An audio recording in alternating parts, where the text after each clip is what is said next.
ما عاد يرعبني ظلم يهددني لا شيء أخسره لا لا مهما يطول الدرب فالحق معه.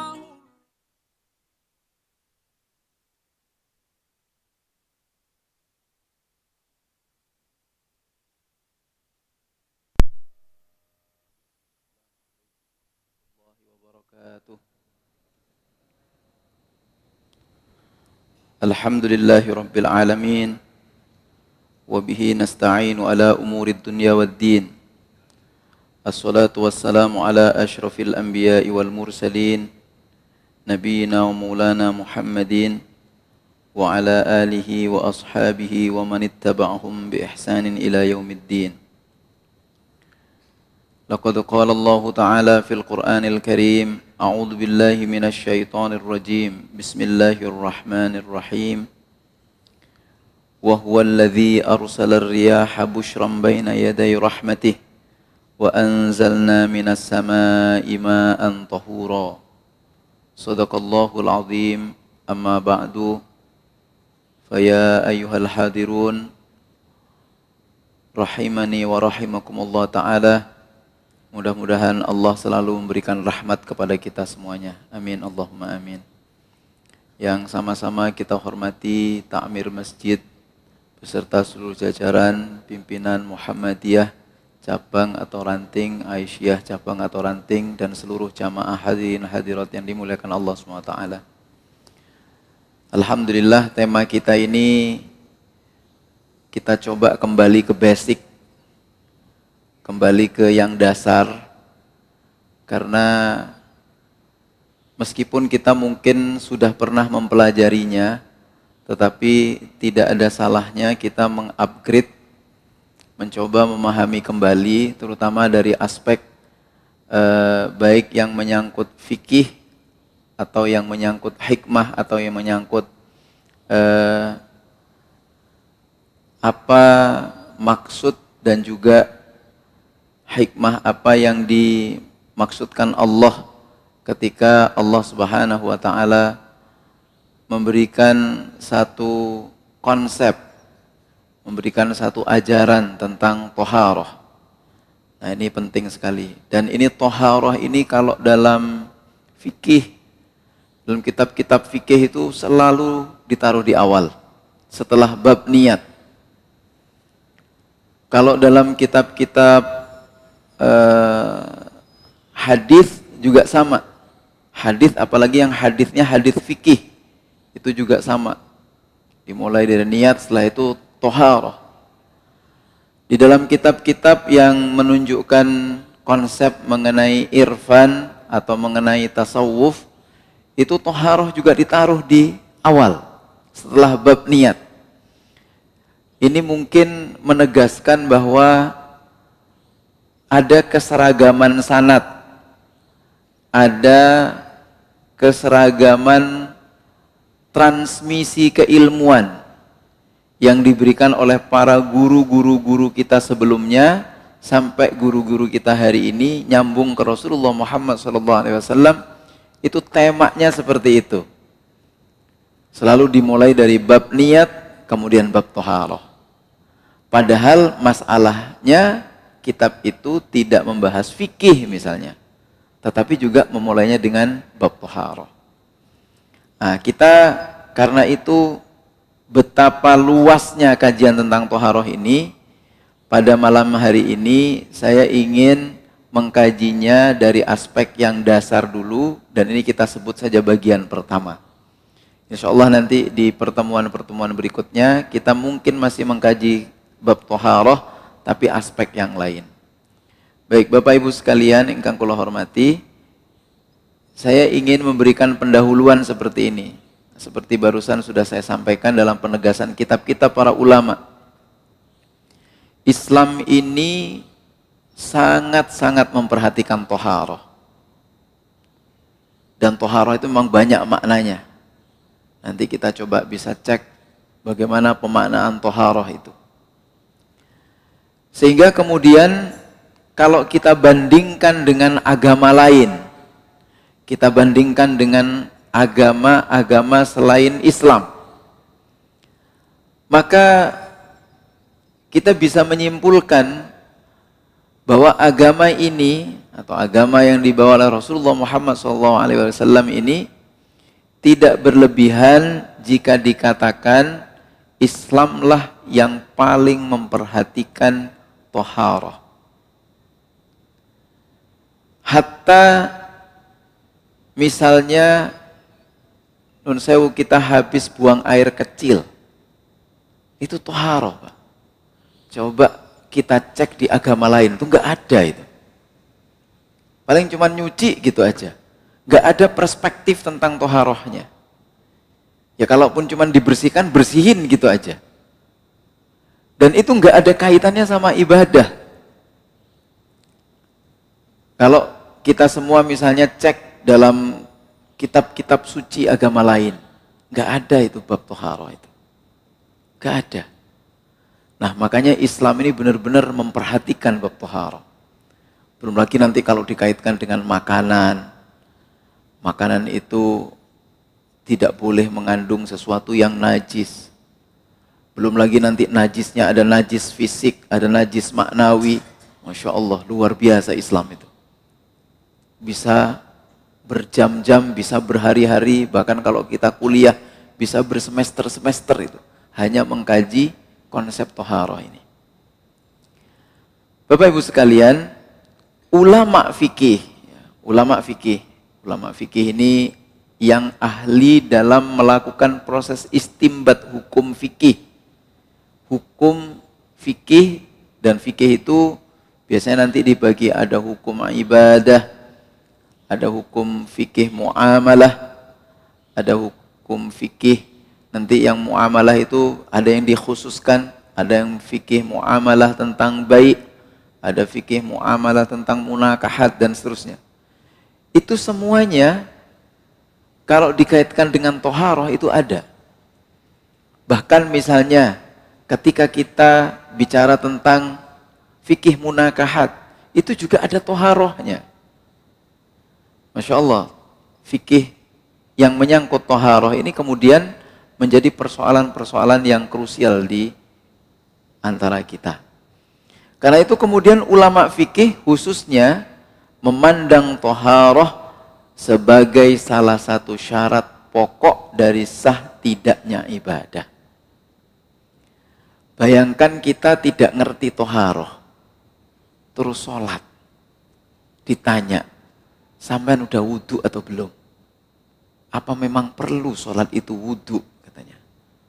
Nah, karena nggak paham, maka apakah sholatnya diterima atau tidak? Tentu saja kalau secara fikih tidak diterima. Tapi karena ini orang belum belajar, oh ya sudahlah sholatmu, insya Allah mudah-mudahan diterima oleh Allah. Tapi habis ini harus belajar tentang thaharah. Jadi dari luar biasanya Islam itu kemudian memberikan konsepsi tentang thaharah kepada umatnya, kepada pemeluknya, karena pertama menyangkut makna thaharah itu dari aspek maknawinya, yaitu bahwa kita itu harus bersih.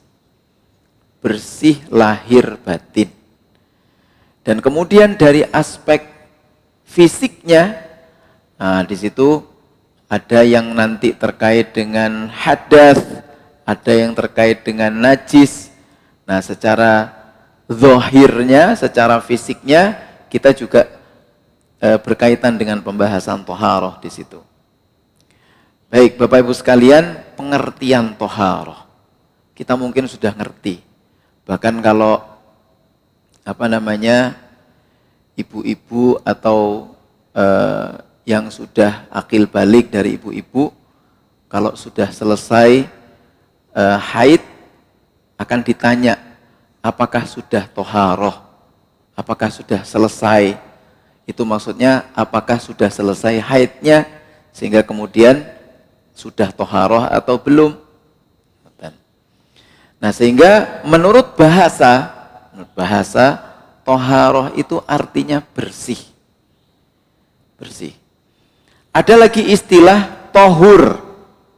Nah, kalau toharoh itu bersih, tohur. Tohur itu dua artinya. Tohur itu bisa bermakna yaitu sehat. Dan juga bisa bermakna dihapuskannya dosa. Makanya kalau ada orang sakit, la ba'sa insyaallah tohur, nggak apa-apa. Mudah-mudahan sakitmu itu membuatmu semakin sehat dan menjadi wasilah dihapuskannya dosa dan kesalahanmu. Itu tohur.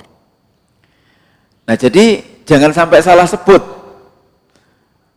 Jenengan tanya kepada istri, apakah sudah tohur? Nah, salah itu. Yang benar adalah apakah sudah toharoh gitu. Kalau sudah tohur, emang sudah baru sakit gitu. Nah, kalau baru sakit, la ba'sa insyaallah tohur. Bapak Ibu sekalian, sekali lagi tadi karena terkait dengan fikih, maka menurut ahli fikih, toharoh itu maknanya adalah membersihkan hadas atau menghilangkan najis. Kalau hadas kok dibersihkan, kalau najis kok dihilangkan. Ini maksudnya bagaimana? Karena memang dalam konteks toharoh antara hadas dan najis itu merupakan sesuatu yang berbeda. Sehingga kemudian nanti di slide-slide berikutnya akan ada penjelasan begini. Misalnya dengan pertanyaan, apakah kalau kita berhadas tapi tidak najis itu boleh beribadah? Oh, katanya tetap nggak boleh, karena ibadah itu harus kita bersih dalam pengertian bersih dari hadas. Kalau misalnya kita tidak berhadas tetapi baju kita kena najis, apakah kita boleh beribadah? Oh, tidak boleh. Kenapa? Karena najisnya masih melekat di baju kita. Jadi kalau baju kita kemudian kita tanggalkan, kita lepaskan, kemudian ganti baju, maka sudah boleh itu melakukan ibadah. Jadi ada perbedaan antara inggih menika antara hadas di satu sisi dan najis di sisi yang lainnya. Nah, Bapak Ibu sekalian, kemudian kalau kita bertoharoh, toharoh itu pakai apa? Nah, di dalam Islam ini juga rigid sekali. Coba kita tanya kepada agama lain, ada enggak cara membersihkan najis atau cara membersihkan hadas? Bahkan istilah hadas sama istilah najis itu mereka enggak punya itu. Kalaupun dibersihkan dengan air, nah cara membersihkan dengan air mereka juga enggak paham. Macam-macam air itu kayak apa? Bahkan di Islam itu sampai dibagi-bagi macam air. Mana air yang untuk toharoh, mana yang tidak bisa untuk toharoh. Nah, karena itu Bapak Ibu sekalian, toharoh baik dari hadas ataupun dari najis dilakukan dengan menggunakan air.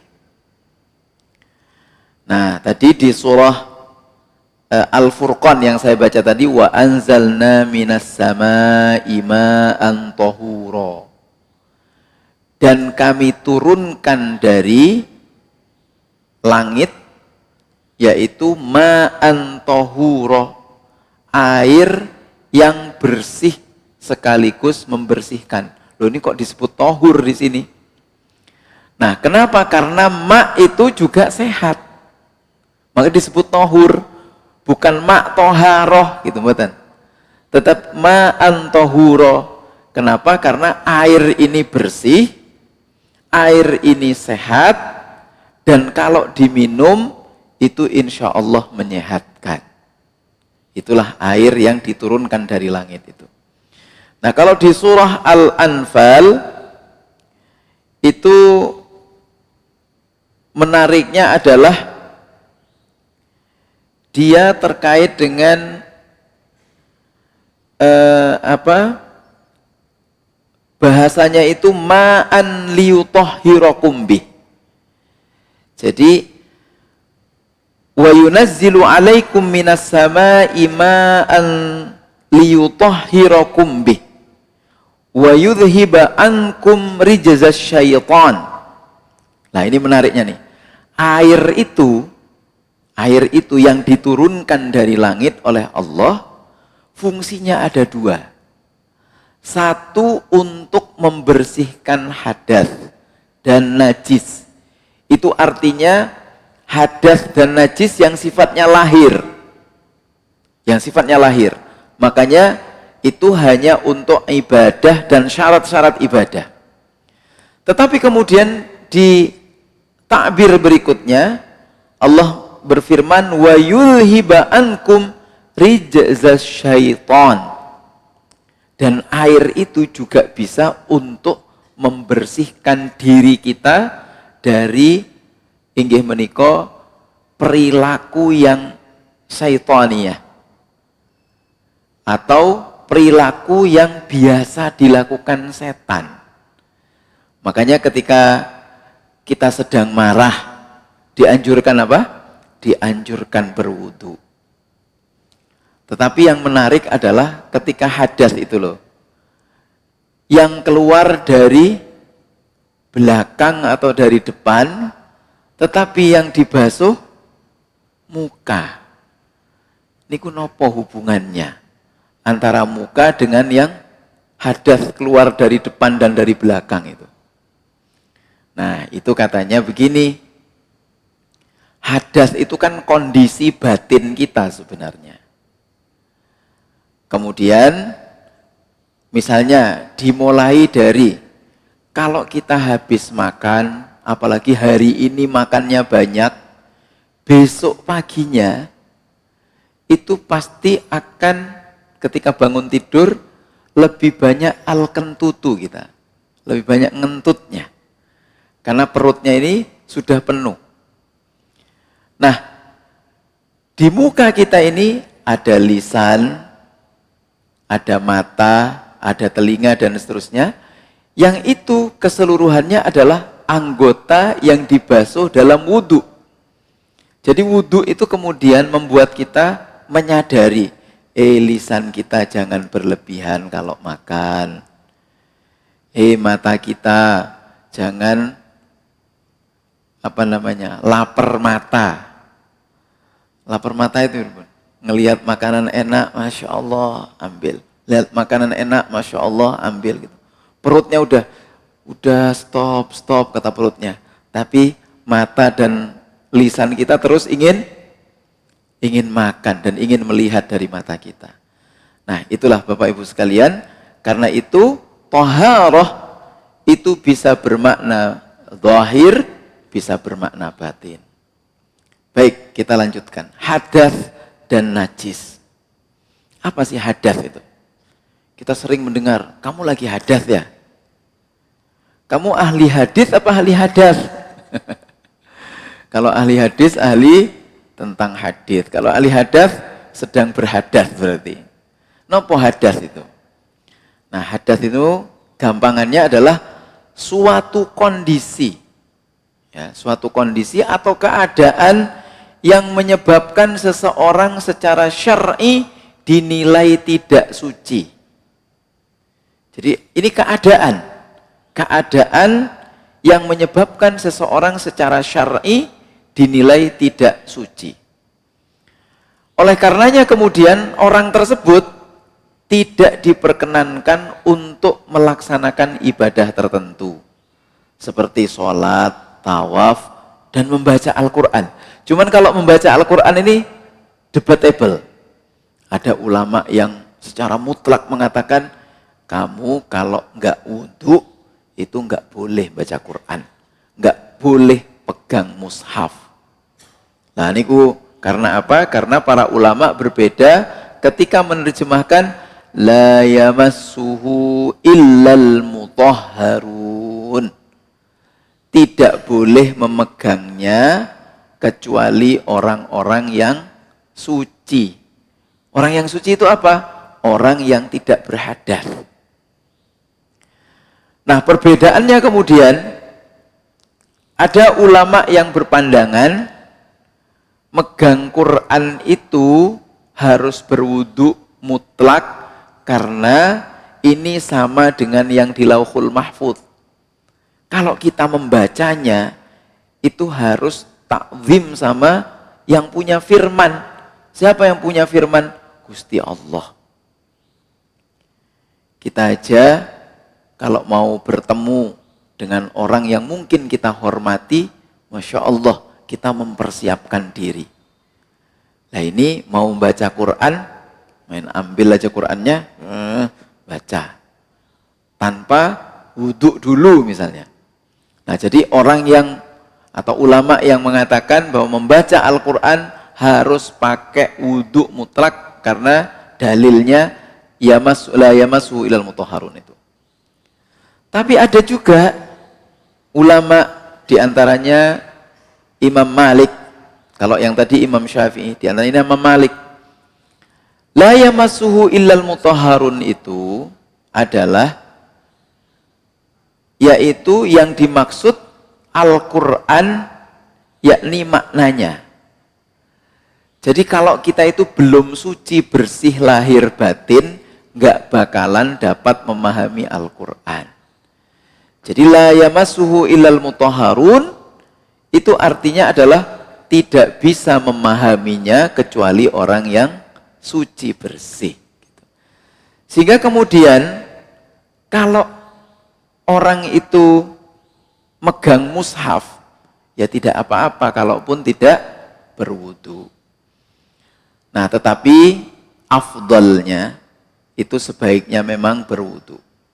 Ada pertanyaan begini, kalau ibu-ibu nuwun sewu sedang berhalangan, sementara ingin istiqomah terus baca Quran, itu boleh atau enggak bawa mushaf, tak lanjut noe juse gitu, boleh atau enggak? Nah, ulama juga ada perbedaannya. Yang pertama mengatakan haram mutlak, apalagi sampai masuk ke dalam masjid. Nah, ini pendapat yang kontekstual zaman dulu. Dulu itu orang yang sedang berhalangan ngiteri masjid, mohon buat langsal nggih Bu. Dulu loh, zaman dulu itu. Muteri masjid saja tidak boleh, Pak. Orang yang sedang haid itu.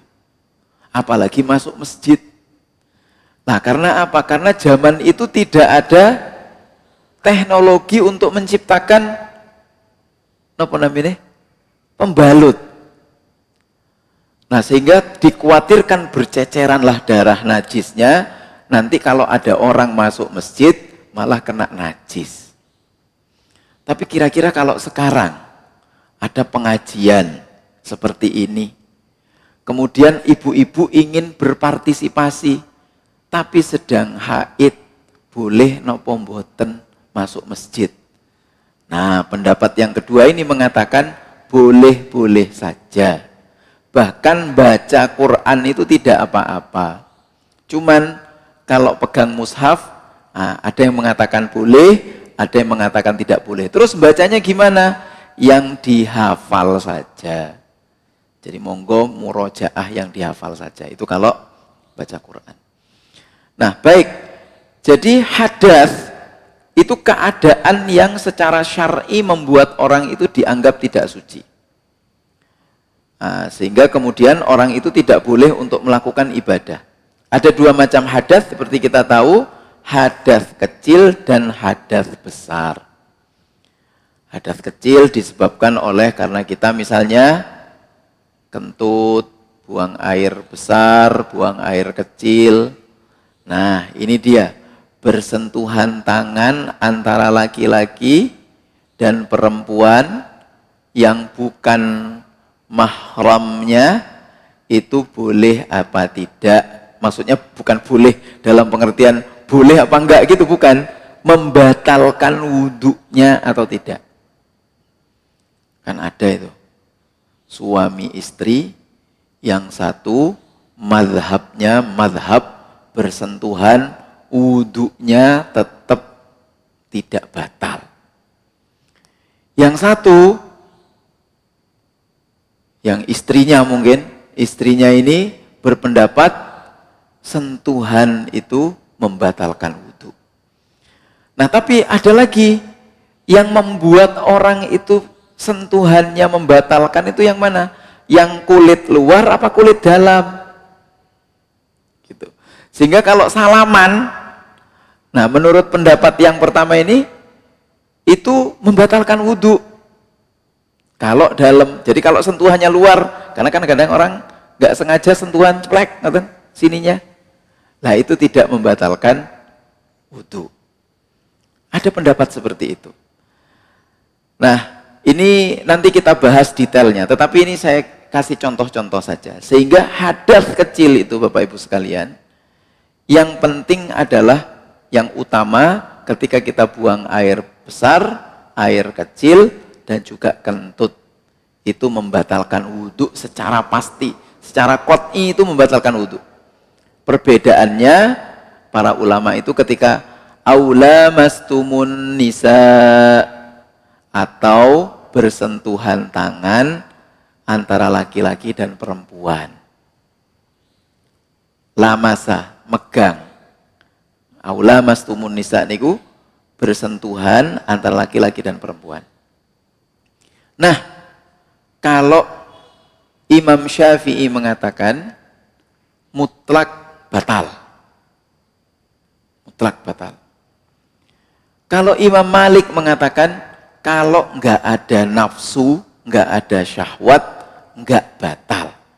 Gitu. Kalau tarjih gimana? Nah, tarjih gini. Tidak batal wudhunya. Karena lamastumun nisa itu maksud dari ayat itu adalah yaitu yang membuat kita berhadas itu maksudnya hadas besar. Karena lamasa itu adalah kiasan Al-Quran untuk mengatakan tentang ketika suami istri kemudian berhadas besar. Itu yang dimaksud dengan aula mastumun nisa. Sehingga dalam hal ini tarjih berpandangan bersentuhan laki-laki dan perempuan itu tidak membatalkan wudhu. Tetapi kadang-kadang di Muhammadiyah itu kan kebanyakannya ya, itu salaman kan begini salamannya. Iya, jadi tidak bersentuhan. Nah, tidak langsung begini gitu. Tapi kalau misalnya di sebuah acara yang itu agak nasional, kita kemudian dengan sangat terpaksa harus salaman gitu. Misalnya kita ketemu siapa? Ketemu ibu-ibu salah satu menteri atau ibu-ibu istrinya bupati misalnya. Lalu kita bertemu di pertemuan nasional, semuanya salaman, kita apakah tetap begini? Pilihan sih sebenarnya. Tetapi kalau terpaksa harus salaman, nah itu dari sisi batalnya wudhu itu tidak batal. Menurut tarjih. Baik, kemudian hadas besar. Nah, hadas besar itu karena yakni ya hadas besar sedang istihad, sedang haid, habis nifas, habis melahirkan, hubungan suami istri, nah itu membuat terjadinya hadas besar.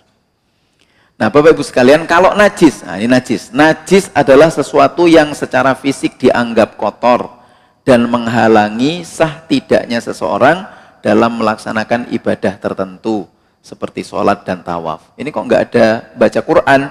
Ya karena najis itu tidak mempengaruhi hadas.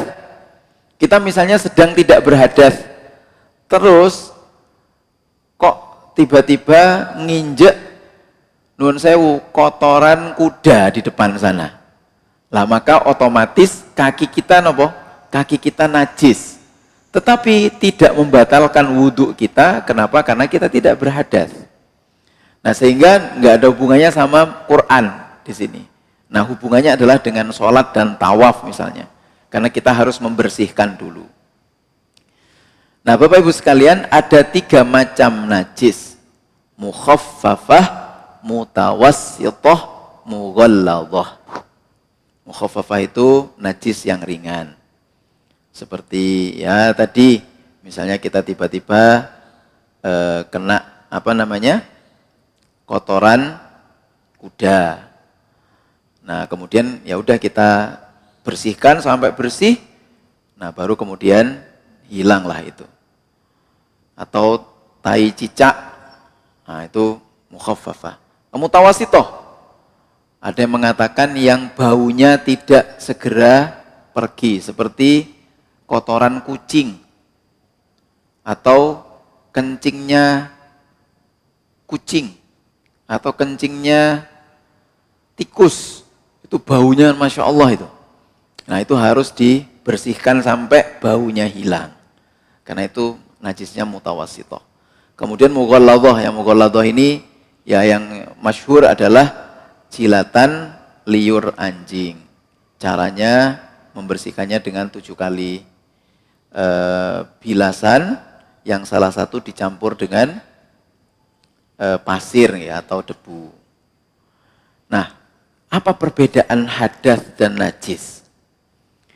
Hadas terkait dengan sesuatu yang berada atau melekat pada diri seseorang. Makanya kayak kentut, buang air kecil, buang air besar, itu kan yang melekat pada diri kita, yang kita lepaskan. Nah itu adalah hadas. Ketika sesuatu tersebut terjadi pada seseorang, maka seseorang tersebut tidak diperbolehkan melakukan ibadah tertentu. Seperti contoh tadi. Jadi kalau hadas itu sesuatunya melekat kepada seseorangnya.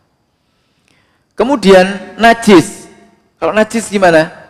Najis itu terkait dengan sesuatu yang kotor, yang berada di luar diri atau tidak melekat pada diri seseorang. Dan mengenai dirinya. Nah, tadi kayak kotoran kucing, kotoran tikus. Nah, itu mengenai dirinya. Sehingga dirinya atau apa yang dipakainya menjadi najis. Nah itu. Kalau nggak tahu gimana? Ya namanya juga nggak tahu, nggak apa-apa.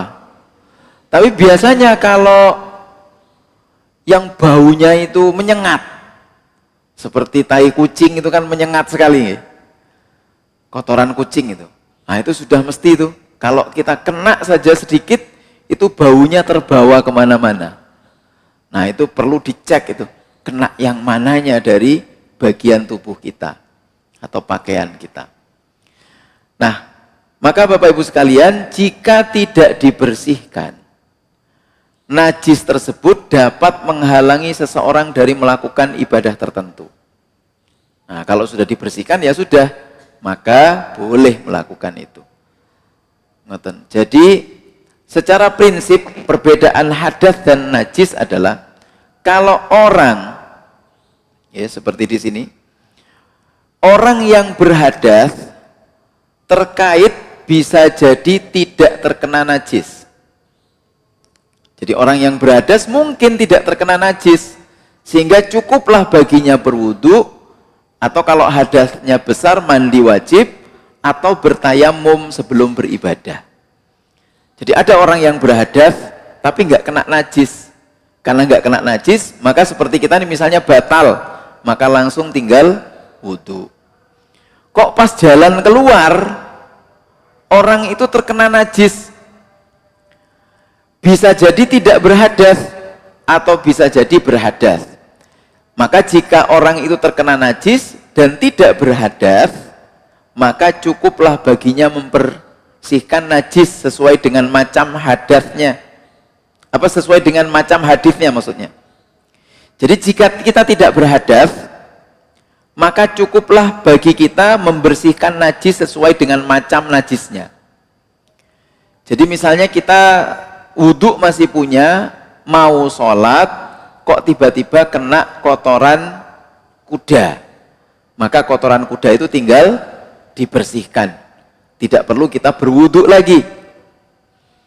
Tetapi jika berhadas, maka seseorang itu atau kita semuanya harus membersihkan najisnya terlebih dahulu sesuai dengan macam najis, kemudian baru bertoharoh. Jangan bertoharoh dulu baru kemudian membersihkan najis. Tapi membersihkan najis dulu baru kemudian bertoharoh jika kita sedang berhadas. Bapak Ibu sekalian, ini dia macam-macam air. Air ini nanti beberapa ulama itu berbeda pendapat. Tapi kalau tarjih itu umumnya yang sederhana. Jadi misalnya air mutlak sama air mustakmal itu masih bisa dipakai untuk wudhu dan untuk mandi besar juga boleh. Gitu. Apa air mutlak itu? Suci dan menyucikan. Misalnya ada air hujan, air sumur yang belum kecampuran apa-apa, itu disebut air mutlak. Air yang tohir wa mutahhir. Oh, airnya itu suci dan menyucikan. Nah, itu air mutlak. Kalau yang tentang air mutlak ini, para ulama tidak ada perbedaan pendapat. Semuanya sama. Mereka berpandangan bahwa air mutlak itu boleh dan sah untuk dijadikan air untuk bersuci. Nah, sementara air mustakmal, air mustakmal ini gimana? Air yang telah terpakai. Terpakainya itu gimana? Misalnya gini, kita hanya punya persediaan air 1 galon. Itu air 1 galon untuk 1 hari. Maka airnya harus dihemat. Untuk wudhu gimana? Taruh di gayung. Kalau dialirkan, mesti butuh air lagi. Nah, untuk penghematan, maka kemudian air itu diambil, diginikan, diambil, diginikan, diambil lagi, diginikan, diambil lagi, diginikan, untuk membasuh muka, membasuh tangan, kemudian ditaruh lagi di gayung itu, kemudian kita usap kepala kita, lalu kemudian baru kita siramkan ke kaki sisanya. Nah, sebelumnya kita bersihkan telinga juga nggak apa-apa. Nah, ini air mustakmal. Boleh nggak kita dengan air mustakmal itu berwudhu seperti tadi? Kalau Imam Syafi'i nggak boleh. Kecuali ketika beliau sedang berada di Yaman. Dan sedang berada di Mekah. Karena waktu itu teknologi airnya masih sedikit.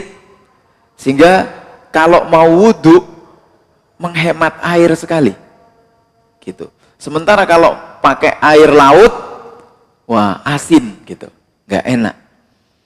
Nah, ketika beliau berada di Mekah, beliau mengatakan air mustakmal tidak apa-apa dipakai untuk wudhu dan mandi besar. Jadi hemat air gitu.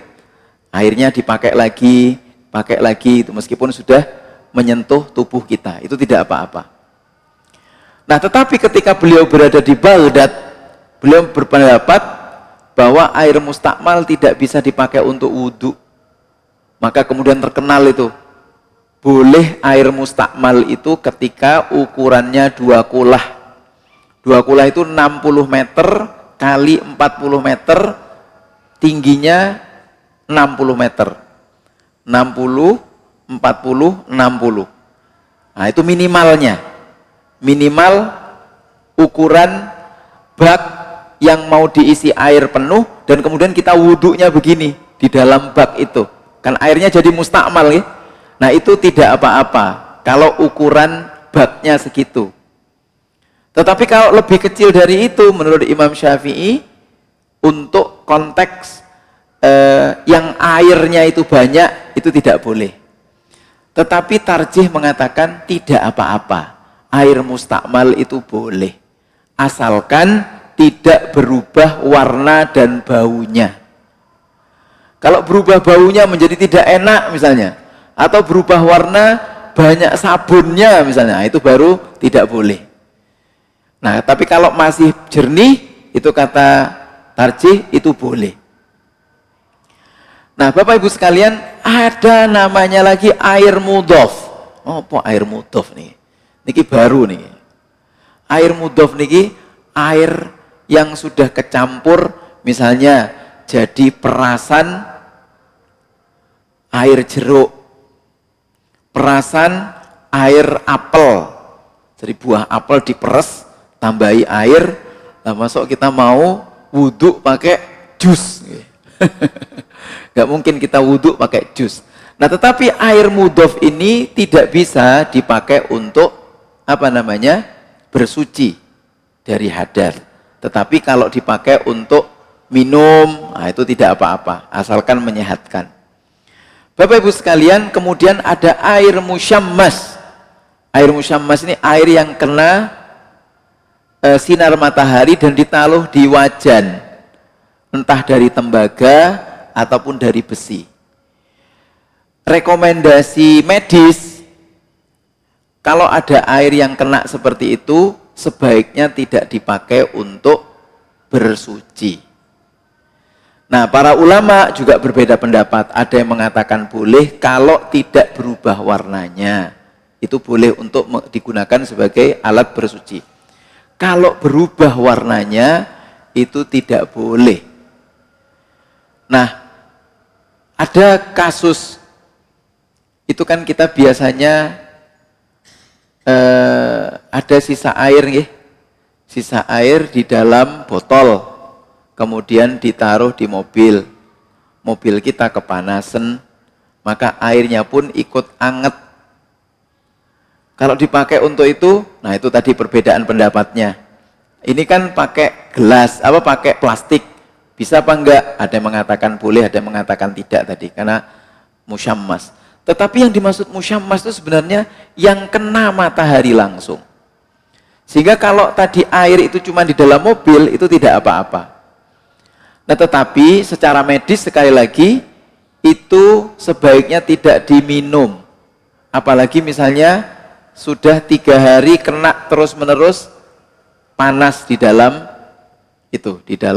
mobil misalnya. Ada dulu santri kami itu jadi keracunan. Jadi terus dirawat sampai kemudian akhirnya diumumkan pokoknya kalau ada air seperti itu jangan diminum.